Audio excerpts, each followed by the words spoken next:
बिल्कुल स्वागत है आपका सभी को। एक बार वापस से बता देना चाहूँगा कि हमारा जो संधि वाला प्रकरण चल रहा है, इसमें जो संधि के 3 प्रकार होते हैं, स्वर, व्यंजन और विसर्ग, उसमें स्वर संधि अपवाद सहित पूरी हो चुकी है। स्वर संधि को बहुत विस्तार से, बहुत समय से हमने इसको पढ़ा है और धीरे धीरे इसको हर पहलू पे हम बहुत विस्तार से वार्तालाप कर चुके हैं। आज हम आरंभ करने वाले हैं कौन सा?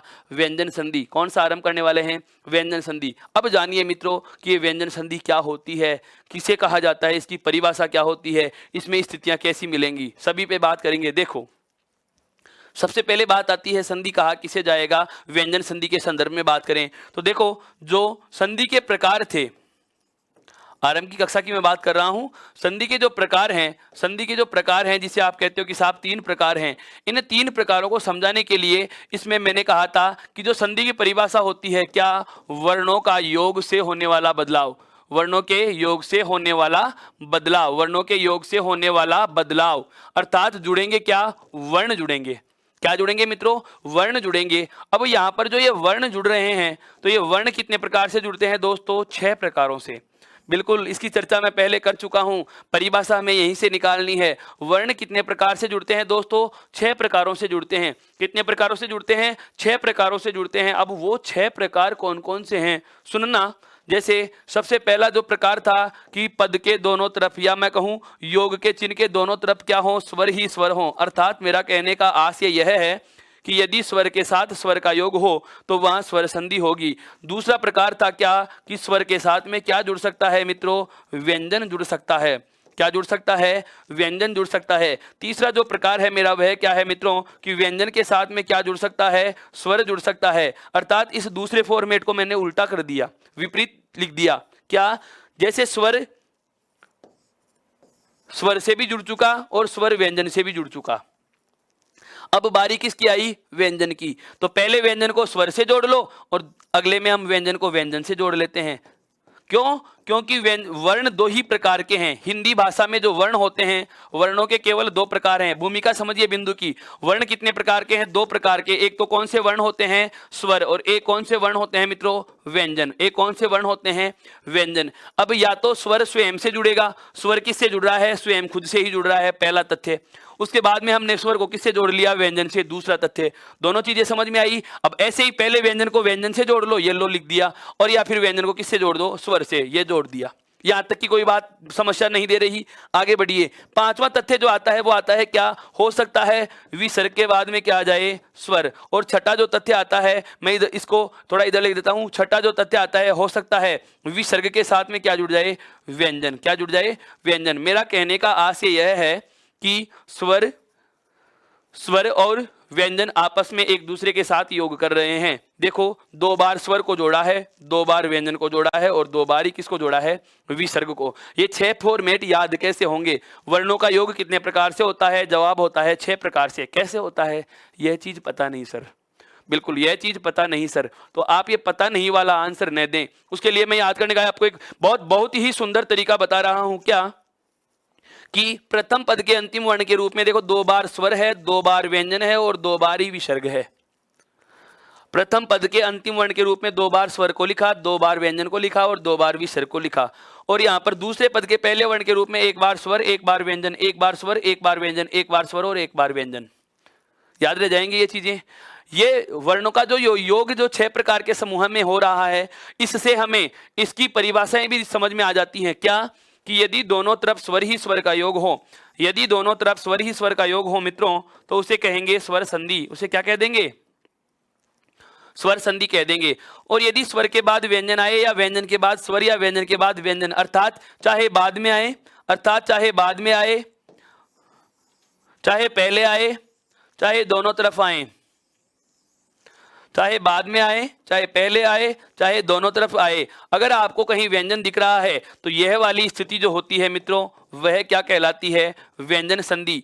मेरा यह वर्णों का जो 6 प्रकार से योग है, यह पुनः बताने का उद्देश्य यही था कि हम यहाँ से व्यंजन संधि की परिभाषा निकाल सकेंगे। अब आपसे मैं पूछूं कि व्यंजन संधि की परिभाषा क्या होगी, अब मैं आपसे पूछूं कि व्यंजन संधि की परिभाषा क्या होगी, तो आप मुझे जरा बताएं। तो आपका जवाब क्या होगा? कि सर यदि स्वर के बाद व्यंजन या व्यंजन के बाद स्वर या व्यंजन के बाद व्यंजन का योग हो, वापस से बोल रहा हूं, क्या कि यदि स्वर के बाद व्यंजन, व्यंजन के बाद स्वर या व्यंजन के बाद व्यंजन का योग हो तो ऐसी स्थिति का नाम क्या होता है? ऐसी स्थिति का नाम क्या होता है? व्यंजन संधि होता है। तो मित्रों हम यहां से व्यंजन संधि की परिभाषा लिखते हैं। देखिए जैसे मैं कहूं क्या कि यदि स्वर के बाद या स्वर के साथ व्यंजन या फिर व्यंजन के साथ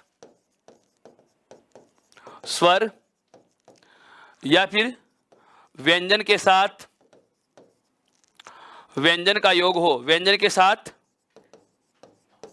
व्यंजन का योग हो। तीन स्थितियां हमारे सामने आ चुकी हैं। कौन कौन सी आ गई है? सबसे पहली स्थिति आई है स्वर के साथ में किसका योग हो? व्यंजन का। अर्थात प्रथम पद का अंतिम वर्ण क्या होगा? स्वर, और दूसरे पद का पहला वर्ण क्या होगा? व्यंजन। एक बात।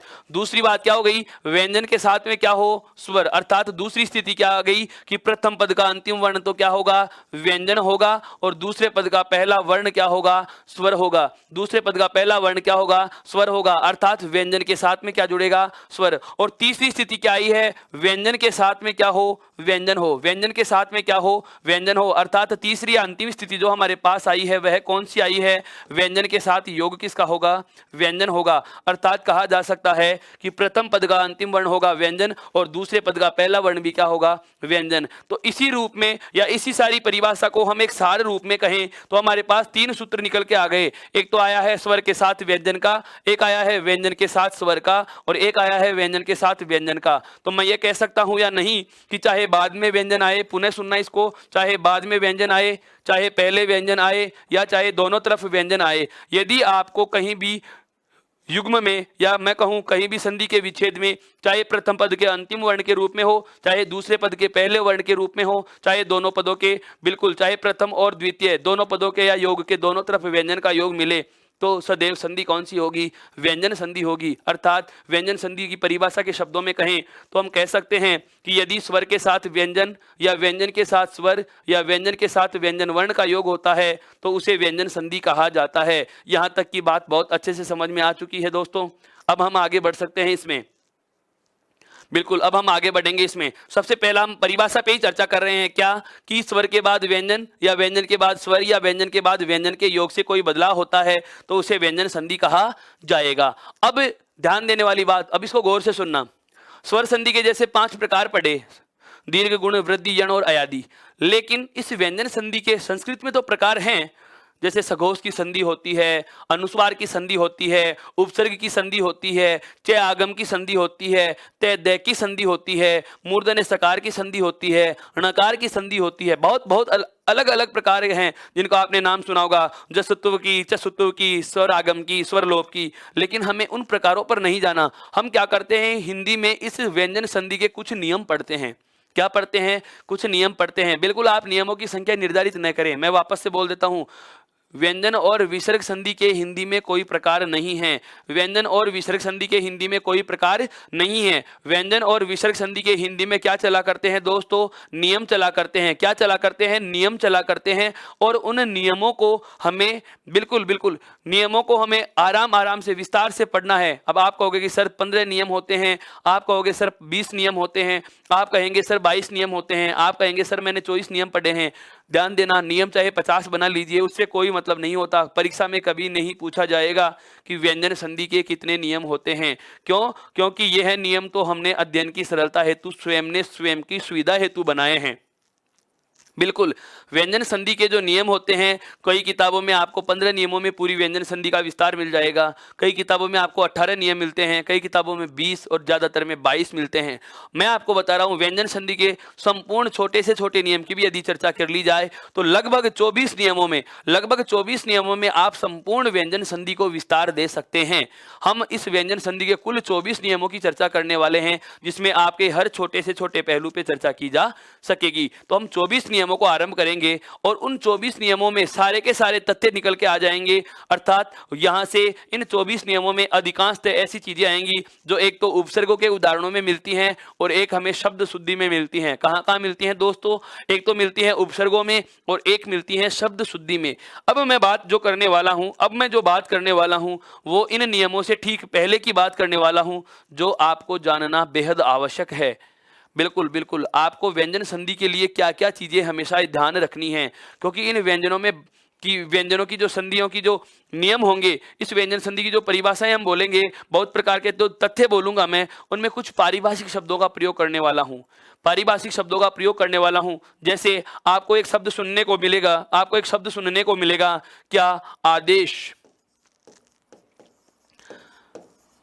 हाँ, ये नाम नहीं ले रहा हूं मैं किसी का, ऑर्डर वाला, आज्ञा वाला आदेश, लेकिन यहां पर आदेश का मतलब क्या है, अलग चीज है। एक आपको नाम सुनने को मिलेगा, क्या? आगम। सर ऐसे नाम हमने सुने ही नहीं हैं। बिल्कुल, आपने ऐसे नाम सुने ही नहीं हैं। संधियों में ऐसे नाम कहां से आ गए? यहां पर मैं कोई संधि का उदाहरण नहीं दे रहा हूं, मैं जो संधि के जो नियम लिखवाऊंगा, जो नियमों की परिभाषा हम पढ़ने वाले हैं, उन परिभाषाओं में इन शब्दों का मैं प्रयोग करने वाला हूं। पता होना चाहिए कि इनका मतलब क्या होता है। जब तक इनका मतलब ही समझ में नहीं आएगा तो नियम कहां से समझ पाओगे? दोस्तों, मैं बार बार कह रहा हूं, हिंदी एक बहुत विस्तारित भाषा है। इसका शब्दकोश बिल्कुल हिंदी भाषा का शब्दकोश बहुत व्यापक है। हमें हर चीज पर चर्चा करनी है और संपूर्ण पे तो चर्चा नहीं कर सकते, लेकिन हाँ, उतनी बातें तो हमें बेहद जानना आवश्यक है जो हमारे पाठ्यक्रम में हैं, जो हमारे पाठ्यक्रम में बार बार समाहित होती हैं, जिनके लिए हमें, हाँ बिल्कुल, जो चीजें हमें पूर्ण रूप से पता होनी चाहिए, उन महीन बातों को हमें बेहद जरूरी है जानना। तो देखो, एक तो नाम आ गया आदेश, एक नाम आ गया आगम, एक नाम आता है मित्रों लोप। एक नाम में कौन सा लूंगा? लोप। और एक अंतिम नाम जो आएगा आपके सामने, वह नाम कौन सा आएगा मित्रों? प्रकृति भाव। एक नाम मैं आपके सामने लूंगा, कौन सा? प्रकृति भाव। आपको इन 4 पदों का पता होना चाहिए कि जो वाक्य में ये 4 शब्द प्रयोग में लिए जा रहे हैं, इनका मतलब क्या होता है। एक है आदेश, एक है आगम, एक है लोप और एक है प्रकृति भाव। क्या होता है इनका मतलब? एक एक शब्द का अर्थ समझो।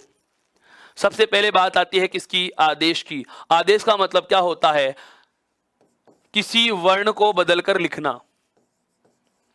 किसी वर्ण को बदलकर लिखना।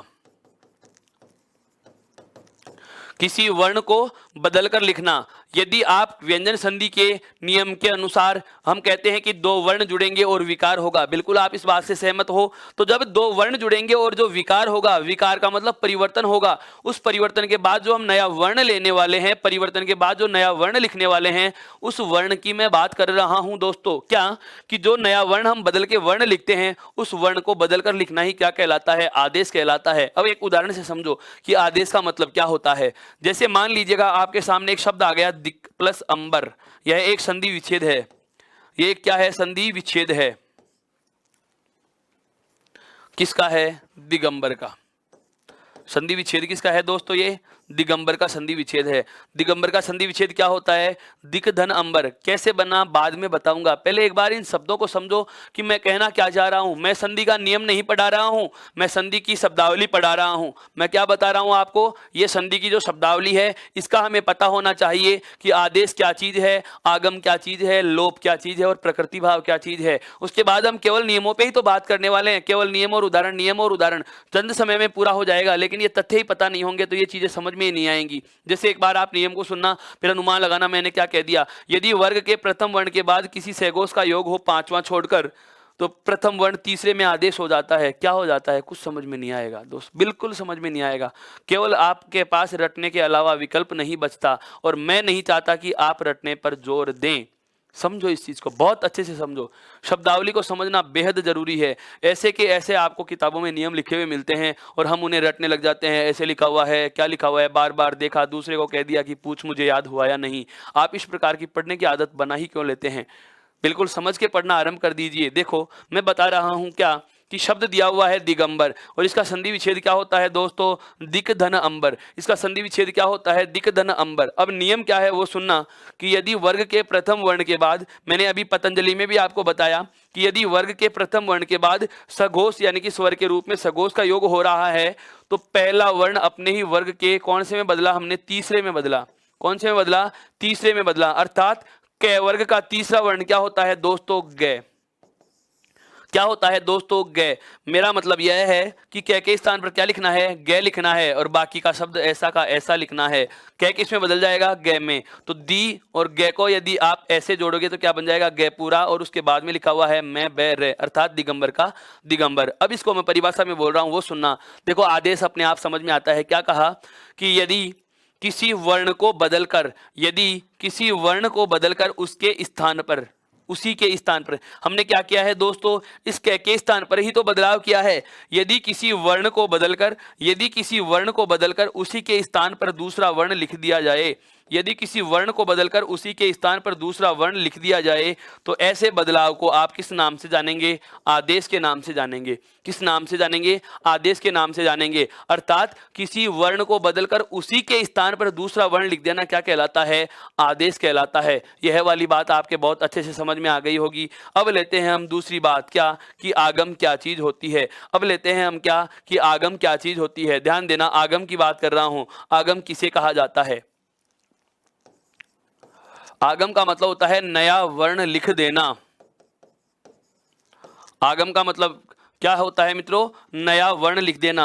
आगम का मतलब क्या लेंगे, नया वर्ण लिख देना। नया वर्ण कहां से लेके आएंगे वो चीज भी समझिए। कई बार हम क्या करते हैं, नियम का जब विस्तार पढ़ेंगे, जैसे एक नियम आता है क्या कि किसी स्वर के साथ, नियम क्या है सुनना, किसी स्वर के साथ, अभी आएंगे ये, इन सभी नियमों पे मैं बहुत आराम से चर्चा करने वाला हूं। अभी इतना सा जानना आवश्यक है क्या कि किसी स्वर के साथ, किसी स्वर के साथ 6 वर्ण का योग हो, 6 वर्ण का दूसरा, किसी स्वर के साथ 6 वर्ण का योग हो तो इन दोनों के मध्य, इन दोनों के मध्य च का आगम हो जाता है।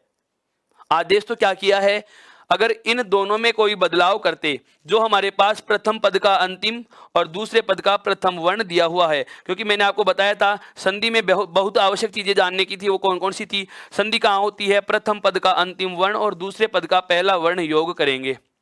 प्रथम पद का अंतिम और दूसरे पद का पहला वर्ण योग करते हैं और कोई बदलाव होता है, उसे हम क्या कहते हैं, संधि। अब इस आगम को समझने के लिए एक नया कंसेप्ट सुनिए कि जब प्रथम पद का अंतिम और दूसरे पद का प्रथम वर्ण योग कर रहे हों, जब प्रथम पद का अंतिम और दूसरे पद का पहला वर्ण योग कर रहे हों और इन दोनों के अलावा कोई नया वर्ण इन दोनों के मध्य और लिखना हो, इन दोनों के अलावा एक नया वर्ण इन दोनों के बीच में और लिखना हो, जो हमें अपनी तरफ से जोड़ना है। अर्थात दिए हुए शब्द में वो था नहीं, हमें बाद में जोड़ना पड़ा, तो हमने अपनी तरफ से नया वर्ण लिखा है, आगंतुक वर्ण अर्थात मेहमान। मेहमान किसे कहा जाता है, वह सदस्य जो परिवार का नहीं लेकिन आज परिवार में आया है, हम उसे मेहमान कह रहे हैं, आगंतुक कहते हैं, नवागम कहते हैं। वही वाली बात हमें यहाँ ध्यान रखनी है क्या कि यदि हमें अपनी तरफ से कोई नया वर्ण लिखना है, नया वर्ण जोड़ना है, नया वर्ण हम जोड़ रहे हैं, तो उस जोड़े जाने वाले वर्ण को किस नाम से जानेंगे, आगम के नाम से जाने जाएंगे। अर्थात नया वर्ण लिखने की प्रक्रिया को किस नाम से जाना जाता है,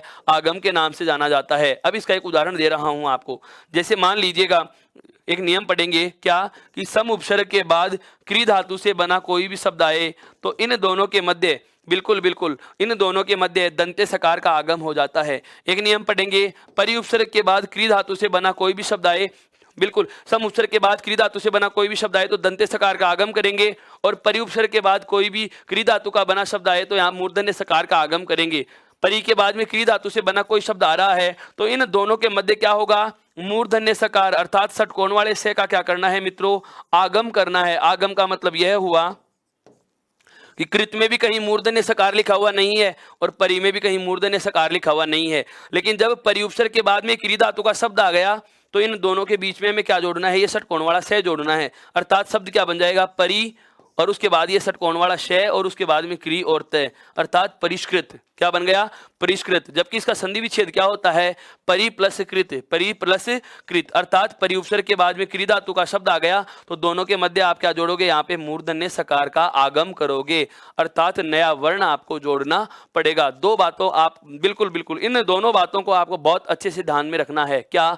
आदेश किसे कहा जाता है और आगम किसे कहा जाता है। अब ये दोनों वाली स्थितियां हैं आगे वाली, ये बहुत सरल हैं, ये आराम से समझ में आ जाएंगी। अब हम बात करते हैं किसकी, कि लोप क्या होता है। बिल्कुल ये चीज अब और सुन लीजिएगा कि लोप किसे कहा जाता है। लोप का मतलब होता है मित्रों क्या? किसी वर्ण को हटा देना, किसी वर्ण को हटा देना, किसी वर्ण को हटा देना। हमारे पास कोई वर्ण लिखा हुआ होता है, उसको रिमूव कर देना, हटा देना, क्या कहलाता है? लोप कहलाता है। लुप्त कर देना, गायब कर देना, रिमूव कर देना, हटा देना, जिस भी शब्द के तरीके से आप समझ सको समझ जाइए। लोप जहां भी लिखा हुआ है इसका मतलब समझना है कि क्या करना है, हमें कोई वर्ण हटाना है। लोप का मतलब क्या होता है? किसी वर्ण को हटा देना। इसे भी बिल्कुल एक उदाहरण से समझना है, उदाहरण से समझा रहा हूं। जैसे मान लीजिएगा हम एक नियम पढ़ेंगे क्या, कि यदि निर उपसर्ग के बाद, यदि निर उपसर्ग के बाद रे वर्ण का योग हो, अर्थात प्रथम पद का अंतिम वर्ण क्या है? रे। प्रथम पद का अंतिम वर्ण क्या है? रे वर्ण है। रे वर्ण है यानी कि स्वर नहीं है, स्वर रहित क्या होगा? व्यंजन। और जब प्रथम पद के अंतिम वर्ण के रूप में व्यंजन होगा तो सदैव ध्यान रखना वो हलंत होगा। क्यों होगा? यदि आपने इसका हलंत हटा दिया, यदि आपने इसका हलंत हटा लिया तो समझ लेना कि इसमें स्वर जुड़ा हुआ है। अतः इसमें स्वर रहित करके लिखना हो तो हमें सदैव क्या लगाना होगा? इस हलंत का प्रयोग करना ही होगा। तो नियम क्या है वो सुनिए, कि यदि प्रथम पद का अंतिम वर्ण, यदि प्रथम पद का अंतिम वर्ण स्वर रहित रे हो, स्वर रहित रे अर्थात रेफ वर्ण है, और आगे भी रे वर्ण का योग हो, अर्थात रे के बाद में कौन सा वर्ण जुड़े? रे वर्ण जुड़ता है, तो इस प्रथम रे का, तो जो पहले वाला रे था ना, इस पहले वाले रे का क्या हो जाता है? लोप हो जाता है दोस्तों। क्या हो जाता है दोस्तों? लोप हो जाता है। अब लोप का मतलब क्या होता है मुझे नहीं पता, मैं आपको बता चुका, आप बताइए। बिल्कुल आप इस रे को क्या करेंगे? हटा देंगे। क्या करेंगे? हटा देंगे। बिल्कुल इस रे को हटा देंगे तो नया रूप क्या बचा? नी, और उसके बाद में रे। अब नियम आगे क्या कह रहा है कि रे वर्ण का तो आप लोप कर देना, और इसके ठीक पहले वाले वर्ण पर, पहले वाला वर्ण कौन सा है? न। इसके ठीक पहले वाले वर्ण पर जुड़ा स्वर, अब सुनना बहुत अच्छी बात बताने वाला हूं। हाँ, इससे ठीक पहले वाले वर्ण पर जुड़ा स्वर दीर्घ आदेश हो जाएगा। दीर्घ आदेश, आदेश का मतलब बदल जाएगा, किसमें? दीर्घ में बदल जाएगा। अर्थात ये न पे जुड़ी हुई छोटी ई की मात्रा किसमें बदलेगी? दीर्घ में बदल जाएगी। अर्थात यहाँ क्या हो जाएगा? नी बड़ा, और अंत में क्या है? रे। शब्द क्या बन जाएगा? नीर। क्या बन जाएगा? नीर बन जाएगा। अब इसके आगे चाहे आप से जोड़ो तो हो जाएगा नीरस, जय जोड़ो तो क्या हो जाएगा? नीरज। बिल्कुल हाँ, ये वाली चीजें हमें बहुत अच्छे से समझनी है दोस्तों।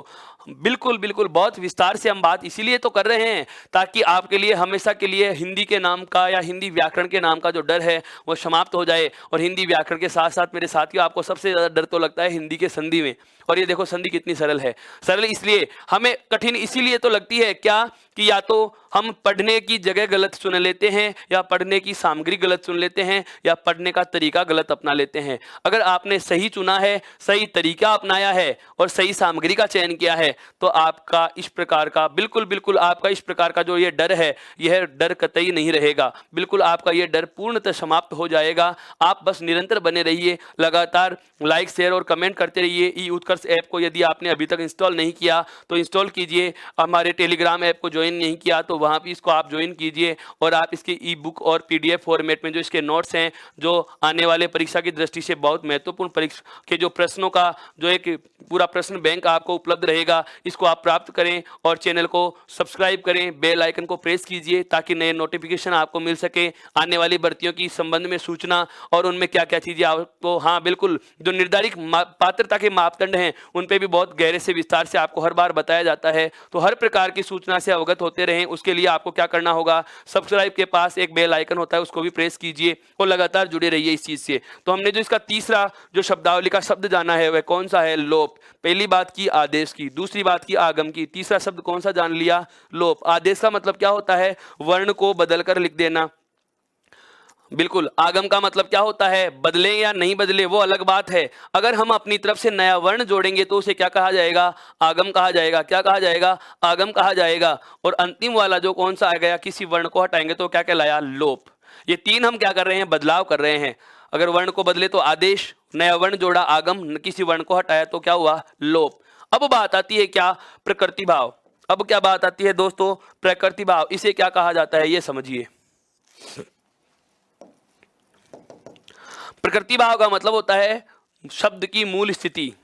जो शब्द जैसा है उसको वैसा ही तोड़ो और वैसा ही जोड़ दीजिएगा। अर्थात मैं एक शब्द में कहूं या एक वाक्य में इसको कहना चाहूं, प्रकृति भाव को परिभाषित करना चाहूं, तो मैं ये कह सकता हूं क्या, कि जब आदेश भी नहीं हो, जब आगम भी नहीं हो और जब लोप भी नहीं हो, जब आदेश आगम और लोप कुछ नहीं करे, जब आदेश आगम और लोप कुछ नहीं करें। मेरा कहने का मतलब यह हुआ कि न तो आप वर्ण को बदलोगे, न आप वर्ण को नया जोड़ेंगे, न तो आप वर्ण को बदलेंगे, न आप नया जोड़ेंगे, न आप किसी को हटाएंगे। तो आपने परिवर्तन भी नहीं किया, जोड़ा भी नहीं और हटाया भी नहीं, कुछ नहीं किया, जैसा है वैसा का वैसा ही रख दिया। तो बताओ वह मूल स्थिति रही या नहीं। उसी स्थिति को कहा जाता है दोस्तों प्रकृति भाव। अब आप कहोगे कि सर संधि में तो बदलाव होता है, अब यहाँ तो आप बदल भी नहीं रहे, जोड़ भी नहीं रहे, हटा भी नहीं रहे, तो इसको संधि में शामिल क्यों किया। यह नियम केवल एक जगह पढ़ा जाएगा। विसर्ग संधि में केवल एक नियम में हम बात करने वाले हैं, किसकी दोस्तों, प्रकृति भाव की। किसकी दोस्तों, प्रकृति भाव की। केवल एक नियम पढ़ाऊंगा और वह भी एक नियम का उपनियम के रूप में पढ़ाऊंगा। अब वहां मैं जब प्रकृति भाव की शब्द बोलूंगा तो आपको पता होना चाहिए कि प्रकृति भाव है क्या। उदाहरण से देखो इसको, एक शब्द आता है प्रातः काल, बहुत बार सुना है ना, प्रातः काल। सबसे पहली हमसे जो गलती होती है, आम भूल, उसको मैं बता रहा हूं। हम क्या करते हैं, इस प्रातः काल को दो शब्द समझ बैठते हैं। क्या समझ बैठते हैं, दो शब्द समझ बैठते हैं। बहुत बारीक बारीक चर्चाएं की हैं। अब पता लगेगा आपको कि मैंने वर्ण व्यवस्था में इतनी सारी बातें आपको क्यों बताई थी, इतना गहराई से हमने वर्ण विचार को क्यों पढ़ा था। अब जरूरत पड़ेगी। आपको याद आ रहा है मैंने एक बात कही थी कि जो घुंडी वाले वर्ण होते हैं, जो घुंडी वाले वर्ण होते हैं उनके ऊपर से, जो घुंडी वाले वर्ण होते हैं उनके ऊपर से कभी सिरोरेखा नहीं गुजरती। कुछ याद आया। बिल्कुल हमने वर्ण व्यवस्था में इस बात का जिक्र किया था जब मैंने आपको तय वर्ग का चौथा वर्ण धनुष वाला ध लिखना सिखाया था। उस समय एक चर्चा की थी। मैं बता देता हूं शब्द से कहां पर मैंने कौन सी बात की थी। ये वाला वर्ण जब मैंने लिखना सिखाया था उस समय कहा था कि ऐसा यदि आप लिखते हो तो यह गलत होता है और यह सही होता है। यह घुंडी आवश्यक होती है। क्यों, क्योंकि इसके ऊपर से सिरोरेखा नहीं गुजरती, यहाँ इसे तोड़कर ही लिखना पड़ता है। बिल्कुल याद आ रहा है सर, बिल्कुल याद आएगा। सब चीजें जुड़ती हैं, एक दूसरे से जोड़ के भी पढ़ना है इसको। तो विसर्ग में भी ऊपर जो ये घुंडी लगी होती है, इस कारण यहाँ सिरोरेखा को तोड़ना पड़ता है। जबकि मित्रों ये पूरा शब्द एक ही है, इस बात का ध्यान रखना। कभी आप ऐसा नहीं कि लाइन पूरी हो रही है तो प्रातः को आप यहाँ लिख दिए और काल के लिए दूसरा शब्द आप दूसरी लाइन में लिख रहे हो। अगर ऐसा करते हो तो इनके मध्य योजक चिन्ह लगाओगे ही। इनको जोड़ने के लिए आप योजक चिन्ह का प्रयोग अवश्य करना। क्यों, क्योंकि ये प्रातः काल जो पूरा शब्द है वो एक ही होता है।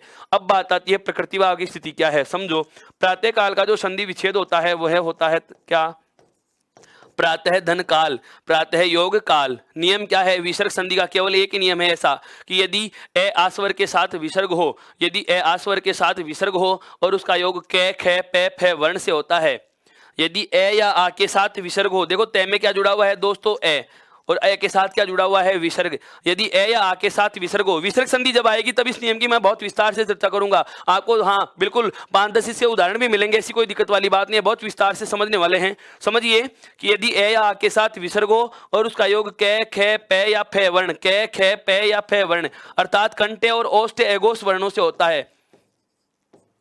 कै और ख कौन से वर्ग के हैं, कंठे वर्ग के, और पै फै कौन से के हैं, ओष्ठ्य वर्ग के। और ये एगोस वाले वर्ण हैं या सहगोस वाले, एगोस वाले वर्ण हैं। बिल्कुल ये परिभाषाएं पता रहनी चाहिए, बिल्कुल दोहरान नहीं कर रहे। अगर आपको जितना पढ़ा दिया उस चीज को आप एक बार, जिस दिन पढ़ा दिया जाता है उसको अगर आप उसी दिन दोहरान कर लेते हो तो आपको इस प्रकार की असुविधा का सामना करने की आवश्यकता ही नहीं पड़ेगी। बिल्कुल बहुत ज़्यादा सरल तरीके से समझा रहा हूं मैं, और ये सब चीज़ें मैं आपको बता चुका हूं। हालांकि एगोस और सहगोस के बारे में मैं एक बार पुनः प्रकाश डालूंगा। कुछ एक विद्यार्थी ऐसे हैं जो बाद में ज्वाइन करे हैं तो उनको इस चीज़ के बारे में बहुत अच्छे से पता चल जाएगा। आप एक बार पुराने वीडियो चला करके देखना, वर्ण विचार के बारे में जो सारी वार्ता की है हमने उसको पूरा पढ़ना। मैंने वर्ण के ठीक बाद में संधि इसीलिए तो ली है ताकि आपको समझ में आए, क्योंकि संधि में जो सारा खेल है वो वर्णमाला का होता है मित्रों। तो वर्णमाला के तुरंत बाद संधि लेने की वजह यही होती है, या मैं कहूँ कि संधि से ठीक पहले वर्ण में इसीलिए तो पढ़ाया क्या, कि आपके संधि बहुत अच्छे से समझ में आ सके। तो नियम क्या कह रहा है वो सुनिए कि यदि ए या आ के बाद विसर्ग हो और उसका योग कंठ्य और ओष्ठ एगोस वर्णों से हो, अर्थात कै ख और पै फै वर्ण से होता है, कै ख और पै फै वर्ण से होता है, तो इस स्थिति को प्रकृति भाव की संधि कहा जाता है। प्रकृति भाव की संधि का मतलब नो चेंज। न तो आप आदेश करोगे, आदेश का मतलब आप इनमें से किसी वर्ण को बदलकर दूसरा वर्ण नहीं लिखोगे, आदेश नहीं किया। या इनके बीच में कोई नया वर्ण नहीं लिखोगे, अर्थात आगम भी नहीं किया। आप इनमें से किसी भी वर्ण को हटाओगे नहीं, अर्थात जो जैसा है वैसा का वैसा रहेगा, अर्थात लोप भी नहीं कर सकते, तो उसे क्या कहा जाएगा? प्रकृति भाव कहा जाएगा। अर्थात दोस्तों मेरा कहने का मतलब यह है कि इस प्रकृति भाव में इसका संधि विच्छेदम ने क्या किया है? प्रातः प्लस काल। क्या किया है दोस्तों? प्रातः प्लस काल। और जब इसको जोड़ना है तो इसका बस केवल योग का चिन्ह हटा दो और प्रातः के बाद में काल को वापस से लिख दो। ये कहलाती है स्थिति कौन सी? प्रकृति भाव की स्थिति कहलाती है दोस्तों। यह कौन सी स्थिति कहलाती है? प्रकृति भाव की स्थिति कहलाती है। अर्थात प्रातः प्लस काल बराबर क्या होता है मित्रों? प्रातः काल। और इसे कहा जाता है क्या? प्रकृति भाव की संधि। क्या कहा जाता है दोस्तों? प्रकृति भाव की संधि। तो प्रकृति भाव की संधि को परिभाषित करने के लिए हमें कौन सी चीज ध्यान रखनी है? क्या कि मैं ये कह सकता हूं एक लाइन में इसका आंसर देना चाहें, अगर एक लाइन में इसका आंसर देना चाहें तो क्या कहें? उपरोक्त कोई बदलाव ना हो। उपरोक्त कोई बदलाव ना हो। कोई बदलाव कौन कौन से हमने बदलाव क्या क्या किए हैं? एक बदलाव तो होता है आदेश के रूप में, अर्थात वर्ण को बदल करके दूसरा लिखना। एक होता है क्या? आगम के रूप में, अर्थात बिल्कुल नया वर्ण जोड़ना। एक होता है किसी वर्ण को हटाना, अर्थात लोप के रूप में। और एक होता है क्या? प्रकृति भाव की स्थिति। एक क्या होती है? प्रकृति भाव की स्थिति, अर्थात उपरोक्त कोई बदलाव न हो। ये संधि के 4 प्रकार की परिभाषाएं मैंने बताई हैं। 4 प्रकार के पारिभाषिक शब्दों का हमने जिक्र किया है। क्यों? क्योंकि अब व्यंजन और विसर्ग संधि में कोई प्रकार तो है नहीं, कुछ एक नियम पढ़ेंगे और उन नियमों में बारी बारी से हम इन शब्दों का प्रयोग करते रहेंगे। तो मैंने ये चारों शब्द आपको बता दिए हैं कि कौन से शब्द का क्या मतलब होता है। बहुत अच्छे से हमने इसको जान लिया है। आदेश किसी वर्ण को बदलकर लिखना, आगम कोई नया वर्ण जोड़ना, लोप किसी वर्ण को हटा देना, और प्रकृति भाव का मतलब क्या होता है दोस्तों? उपरोक्त कोई बदलाव न हो। आप इसका स्क्रीनशॉट ले सकते हैं ताकि हम अब आगे बढ़ सकें। बिल्कुल हम अब आगे बढ़ सकें, ध्यान देना।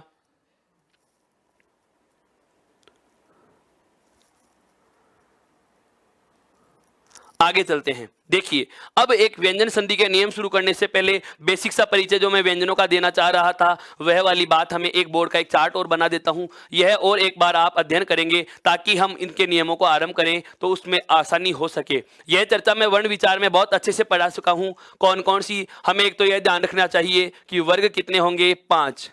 वर्ग कितने होंगे मित्रों? 5। कै चे टे ते और पै। कै चे टे ते और पै। मित्रों क्या क्या वर्ग हैं? कै चे टे ते और पै वर्ग हैं।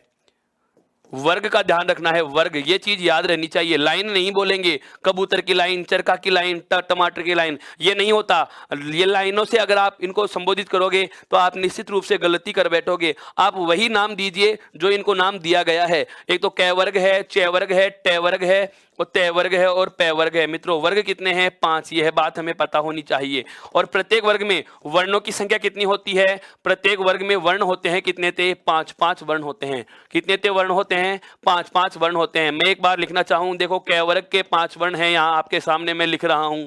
कै ख ग और यह खाली, बिल्कुल सभी को हलंत लगा के लिख सकते हैं हम। उसके बाद में चे वर्ग के 5 वर्ण है आगे आपके सामने। और उसके बाद अगली पंक्ति आ रही है कौन सी? टे वर्ग के 5 वर्ण जिन्हें गोल वर्ण कहा जा रहा है 4 को। तो और एक आपका कौन सा होता है? णकार। एक आपका कौन सा होता है? णकार होता है दोस्तों। उसके बाद में तय वर्ग के 5 हैं। तय कौन सा? थे, दे और धे और ने। मैं क्यों लिख रहा हूं? इसकी भी प्रयोग, हाँ बिल्कुल बिल्कुल इसकी उपयोगिता आपके सामने अभी रखने वाला हूं। बस चंद सेकंड का कार्य है। क्या? मुझे पता है कि पै वर्ग का तीसरा बै और चौथा भै, 5वां वर्ण क्या होता है? मैं। उसके बाद जो एक अलग लाइन आएगी उसको नाम देंगे क्या? अंतस्थ। अगली जो पंक्ति आ रही है उसको नाम क्या देंगे दोस्तों? अंतस्थ नाम देंगे। अंतस्थ में 4 वर्ण आएंगे केवल, ये, रे, ले और वे। और उसके बाद में जो एक अंतिम लाइन आती है व्यंजनों में उसको क्या कहा जाता है? देखो ऊष्म। क्या कहा जाता है? ऊष्म। और ऊष्म में आपको तीनों के तीनों सकार लिखने हैं, तालव्य, मूर्धन्य और ये दंत्य, और ये आपका कौन सा है? वर्ण लिखना है। इसके बाद देखो ध्यान देने वाली बातें बता रहा हूं, ये चीजें समझने के तरीके से समझनी है। संधि की दृष्टिकोण से वर्णमाला का जितना ज्ञान आपको आवश्यक है यह आप जान लीजिए। बिल्कुल संधि की दृष्टिकोण से वर्णमाला का जो ज्ञान आपको बेहद आवश्यक है व्यंजन संधि और विसर्ग संधि के नियमों को समझने के लिए, वर्णमाला का जो परिचय आपको पता होना चाहिए, यह बहुत ज़्यादा अच्छे से समझो इसको। मैं कहूँ आपसे कि ये मैंने क्या बना दी श्रृंखलाएं, ये श्रृंखलाएं मित्रों मैंने इसलिए बनाई हैं कि आपको पता रहे कि प्रत्येक वर्ग का पहला वर्ण है ये दूसरा वर्ण है, यह तीसरा वर्ण है, यह चौथा है और यह पांचवा। क्यों? क्योंकि नियम पढ़ूंगा। जैसे मैं व्यंजन संधि के प्रथम नियम की बात कर रहा हूं, मैं व्यंजन संधि का पहला नियम बोलूं, मैं कहूं कि यदि वर्ग के प्रथम वर्ण के बाद, तो वर्ग कौन से है? ये 5 वर्ग हैं। वर्ग का पहला वर्ण कौन सा है? ये रहे आपके सामने, सुनते जाओ, आगे बढ़ते चलेंगे। वर्ग के प्रथम वर्ण के बाद सघोष का योग हो। किसका योग हो? सघोष का। नया नाम आ गया, फिर से बता रहा हूं, यहां पर लिख रहा हूं मैं, अब इधर एक शब्दावली और लिख रहा हूं, साथ साथ सुनते चलो। सघोष, अगर आपको मैं कहूं सघोष, तो सघोष का मतलब हो जाएगा, ध्यान दे लेना, तीसरा, चौथा और पांचवा। सघोष का मतलब क्या होता है? प्रत्येक वर्ग का तीसरा, चौथा और पांचवा, प्रत्येक वर्ग का तीसरा, प्रत्येक वर्ग का चौथा और प्रत्येक वर्ग का पांचवा। इसके साथ साथ ही सघोष में आएगा ये, रे, ले, वे और है। समझते चलना मित्रों, ये, रे, ले, वे और है। और इसके अलावा सभी स्वर, इसके अलावा सभी स्वर, यह बात हमें पता होनी चाहिए। बचे हुए क्या रह गए? एघोष। बचे हुए क्या रह गए? एघोष रह गए। एघोष में देखो वर्गों में कौन कौन सा बचा? पहला और दूसरा, क्योंकि तीसरा, चौथा, पांचवा तो हम कहां लिख चुके हैं? सघोष में लिख चुके, तो पहला और दूसरा। और इसके अलावा देखो ये, रे, ले, वे, ये वाली पूरी पंक्ति आ चुकी यहां, और एक है वर्ण आ चुका। तो हमारे पास केवल कितने बच गए हैं? 3 वर्ण बच गए हैं, केवल 3 वर्ण बच गए हैं। और तीनों वर्ण कौन कौन से? तीनों सकार बचे हुए हैं। क्या बचे हुए हैं? तीनों के तीनों सकार, तालव्य, कंठ्य, तालव्य, मूर्धन्य और दंत्य, ये तीनों के तीनों से है। ये क्या होते हैं मित्रों? एघोष होते हैं। अब नियम सुनना, अब नियम सुनना, बहुत अच्छे से समझ में आएगा। नियम क्या है कि यदि वर्ग के प्रथम वर्ण के बाद कै, चे, टे, ते, पे, कोई सा भी वर्ण हो सकता है, किसी भी वर्ग के प्रथम वर्ण के बाद सघोष का योग हो। सघोष का मतलब ये रहे, इनमें से कोई भी वर्ण हो सकता है। कितने वर्ण हो गए? सघोष 31 वर्ण हो गए। देखो कैसे, प्रत्येक वर्ग के 3-3 वर्ण ले लिए, तो 5 तिया 15, उसके बाद 16, 17, 18, 19, 20। वापस से सुनना, प्रत्येक वर्ग में से कितने तो वर्ण है? 3-3 है। 5 वर्गों में कितने वर्ण हो गए? 15 वर्ण। तो 5 तिया 15 और 5 क्या हो गए? 20, और इसके अलावा 11 आपके स्वर, कितने हो गए? 31। इन 31 का योग हो। नियम सुनना, प्रत्येक वर्ग के प्रथम वर्ण के बाद सघोष का योग होता है 5वें के अलावा, अर्थात इन सघोष के 31 में हमें कितना हटाना है? 5वां हटाना है। तो 5 वर्ण हट जाएंगे, तो बचे हुए 26 का योग होता है। तो पहला वर्ण, अब सुनो, पहला वर्ण अपने ही वर्ग के तीसरे में बदल जाता है। पहला वर्ण अपने ही वर्ग के कौन से में बदल जाता है? तीसरे में बदल जाता है। नियम नहीं पढ़ा रहा हूं दोस्तों, मैं केवल शब्दावली समझा रहा हूं कि नियमों की शब्दावली कहना क्या चाह रही है। जिन चीजों की हमें आवश्यकता होती है वह चीज हमें बहुत अच्छे से पता होनी चाहिए। नियम कह रहा है क्या? कि वर्ग के पहले के बाद तीसरा या चौथा वर्ण हो, या मैं कहूं 5वें के अलावा इन अंतस्थ वाला ये ऊष्म समूह है, ये वाला समूह है हो, ये कौन सा है? सघोष है। ये कौन सा है? सघोष। और ये तीनों के तीनों आपके क्या बचे हुए हैं? एघोष। ये तीनों के तीनों आपके क्या बचे हुए हैं दोस्तों? एघोष। नियम क्या है? पहले वर्ण के बाद सघोष का योग हो। सघोष में आ गया तीसरा, चौथा, पांचवा, सभी स्वर ये रेलवे है। लेकिन 5वें के अलावा कोई भी सघोष होता है तो पहला वर्ण अपने ही वर्ग के, अर्थात अपने ही वर्ग के, जैसे प्रथम वर्ण के, कौन सा? के, वर्ग का के, अपने ही वर्ग के कौन से बदलेगा? तीसरे में। के स्थान पर क्या आ जाएगा? गे। जैसे एक शब्द दिया था मैंने अभी आपको, जब आगम समझाया था, आदेश समझाया था, उस समय दिगंबर, दिक धन अंबर, के की जगह हमने क्या लिखा था? गे। तो वर्ग का पहला वर्ण अपने वर्ग के कौन से बदल जाता है? तीसरे में बदल जाता है। तो दोस्तों ये वाली शब्दावली आपको बहुत अच्छे से ध्यान रखनी है। क्या? कि वर्ग कौन कौन से होते हैं, कौन से वर्ग का कौन सा वर्ण क्या है। बिल्कुल, कि जैसे आपको पता हो टे वर्ग का तीसरा वर्ण क्या होगा, तो ये तो टे वर्ग हो गया, और ये तीसरा वर्ण, टे वर्ग का तीसरा वर्ण क्या होता है? डे। यह चीज आपको पता होनी चाहिए। इसके अलावा जब भी मैं अनुस्वार बोलूं, तो समझना लाइन के ऊपर बिंदु की बात की जा रही है, अनुस्वार अंग की मात्रा। और जब भी मैं विसर्ग की बात करूंगा, जब कभी मैं विसर्ग की बात करूंगा, तो आपको ऊपर नीचे 2 बिंदुओं का ध्यान रखना है। जब कभी मैं विसर्ग की चर्चा करूं तो आपके जहन में ऊपर नीचे 2 बिंदुएं आ जानी चाहिए। ये वर्णमाला का बेहद अच्छा सा परिचय मैंने आपके सामने रखा है। बिल्कुल बिल्कुल बहुत अच्छे से समझना। क्या? अनुस्वार का नाम आते तो आपके जहन में एक ही चीज आना चाहिए, लाइन के ऊपर क्या लगानी है? बिंदु। लाइन के ऊपर क्या लगानी है? बिंदु लगानी है। विसर्ग का मतलब ऊपर नीचे 2 बिंदु लगाने हैं। और यदि मैं कहूं क्या कि प्रथम पद का अंतिम वर्ण व्यंजन है तो आपके दिमाग में यह चीज रहनी चाहिए, अगर व्यंजन अंतिम वर्ण के रूप में आ रहा है तो सदैव वो हलंत होगा। क्यों? यदि आपने उसका हलंत हटा दिया तो प्रथम पद का अंतिम वर्ण व्यंजन नहीं मित्रों, क्या हो जाएगा? स्वर हो जाएगा। क्या हो जाएगा? स्वर हो जाएगा। इसलिए ध्यान रखना है, यदि प्रथम पद का अंतिम वर्ण व्यंजन होगा तो निश्चित रूप से वह स्वर लगा हुआ नहीं बल्कि हलंत लगा हुआ होगा। उसको स्वर रहित ही बोलेंगे, उसको हल चिन्ह लगा के ही हम लिखेंगे। तो इस प्रकार से इस वर्णमाला का संधि के लिए जो वर्णमाला आपको जाननी आवश्यक थी, यह वर्णमाला आपके लिए आवश्यक है। अब एक चीज इसमें और जान लो, साथ के साथ ही लिख देता हूं, और वह वाली चीज कौन सी लिखनी है? ध्यान देना, वह वाली चीज मैं यहां पर लिख रहा हूं। क्या आपको पूछा जाए जैसे क वर्ग कहां से बोला जाता है तो हमें पता रहना चाहिए क वर्ग कौन सा है। वर्ग कंठ है। उच्चारण स्थान में मैंने आपको 5 नाम बताए थे। देखो, कोई भी बात सबसे पहले कहां आती है? कंठ में। कंठ के बाद में कहां आई? तालु पे। तालु के जस्ट ऊपर आगे क्या आते हैं? मसूड़े। मसूड़ों के बाद में आते हैं दांत। दांत के बाद में क्या आते हैं? ओष्ठ। वापस से महसूस कीजिए, जो मैं बोल रहा हूं शब्द पे सुनो समझो कैसे। एक क्रम होता है, वर्णमाला के उच्चारण करने का क्रम होता है। जैसे क के बाद कौन सी लाइन आती है? च। च के बाद कौन सी लाइन आती है? ट। ट के बाद में कौन सी आई? त। त के बाद में कौन सी आई? प। ऐसे इनका उच्चारण स्थान भी आपको रटना नहीं है, अपने आप ही आएगा। कोई भी बात मन में है, बाहर आने के लिए सबसे पहले कहां आती है? गले में। पहला स्थान कौन सा आ गया? कंठ। कंठ के जस्ट थोड़ा सा ऊपर आ गए, क्या आ गया? तालुआ, जिसको अपन तालु बोलते हैं। इसका मतलब दूसरा स्थान क्या है? तालु। दोस्तों आगे बढ़ो, तालु के जस्ट बाद में क्या आता है? मसूड़ा, जिसको कहा जाता है मूर्धा। क्या कहा जाता है? मूर्धा। मसूड़ों के जस्ट बाद में क्या आ जाते हैं? आगे आते हैं तो दंत। क्या आते हैं दोस्तों? दंत। और दंत के बाद में क्या आ जाते हैं? ओष्ठ। दंत के बाद में क्या आ जाते हैं? ओष्ठ। अर्थात अगर आपको पूछा जाए कि क वर्ग कहां से बोला जाता है तो कंठ से।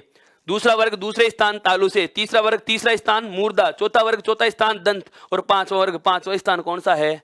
ओष्ठ है। यहां तक की बात आपके बहुत अच्छे से समझ में आ गई। अब हम इसके नियम आरंभ करते हैं। बिल्कुल, अब हम व्यंजन संधि के नियमों की चर्चा करेंगे। एक बार इस शब्दावली को आराम से देखिए। एक बार इस वर्णमाला का जो बेसिक सा परिचय, संधि के दृष्टिकोण से जो वर्णमाला का ज्ञान आवश्यक था, वह मैंने आपके सामने रखा है। आप इसका स्क्रीनशॉट ले सकते हैं। बिल्कुल बहुत अच्छे से इसका स्क्रीनशॉट लीजिए।